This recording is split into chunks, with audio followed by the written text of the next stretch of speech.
വയനാട് നീർവാരം അമ്മാനിയിൽ ജനവാസ മേഖലയിൽ ഇറങ്ങിയ പുലിക്ക് ചികിത്സ തുടങ്ങി. RRT സംഘം അരമണിക്കൂറോളം നീണ്ട ശ്രമത്തിനൊടുവിലാണ് പുലിയെ വലയിലാക്കിയത്. അവശനിലയിൽ കണ്ടെത്തിയ പുലിക്ക് ബത്തേരിയിലെ വനംവകുപ്പ് ലാബിലാണ് ചികിത്സ.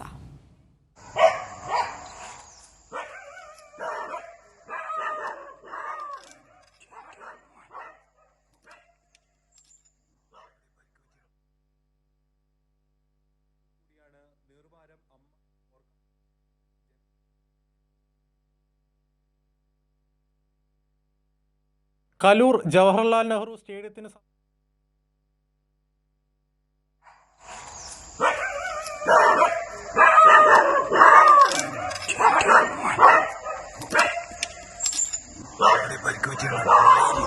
രാവിലെ 6:30 മണിയോടുകൂടിയാണ് നീർവാരം അമ്മാനി ഓർക്കാട്ടുമൂലയിൽ ജനവാസ മേഖലയിൽ പുലിയെത്തിയത്. വനത്തോട് ചേർന്ന് കിടക്കുന്ന പ്രദേശമാണിത്. ഇന്നലെ രാത്രിയും പുലിയെ നാട്ടുകാർ കണ്ടിരുന്നു. സ്ഥിരമാണിത്. ഇവിടെ ഈ അമ്മാനി ഏരിയയിൽ ഈ ഓർക്കോട്ടുമലയിൽ പുലി, കടുവ, ആന ഇതൊക്കെ സ്ഥിരമാണ്. രക്ഷയില്ല. കൃഷി ഇങ്ങനെയുള്ള ഇതൊന്നും എടുക്കാൻ പാടില്ല. പശു, പട്ടി ഇതിനൊക്കെ ഇടയ്ക്ക് ഇങ്ങനെ കൊണ്ടു. നാട്ടുകാർ വിവരമറിയിച്ചതിനെ തുടർന്ന് സൗത്ത് വയനാട് DFO ഷജന കരീമിന്റെ നേതൃത്വത്തിലുള്ള സംഘം സ്ഥലത്തെത്തി. തോട്ടിൽ വല വിരിച്ച് കുടുക്കുപയോഗിച്ച് വനംവകുപ്പ് നടത്തിയ ശ്രമത്തിലാണ് ആശങ്കയൊഴിഞ്ഞത്.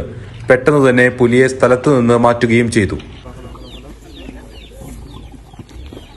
കാട്ടാനയുൾപ്പെടെ വന്യമൃഗശല്യം രൂക്ഷമായ പ്രദേശത്താണ് പുലിയും എത്തിയത്. ചികിത്സ നൽകി ആരോഗ്യസ്ഥിതി പരിശോധിച്ച ശേഷമായിരിക്കും തുടർ നടപടി.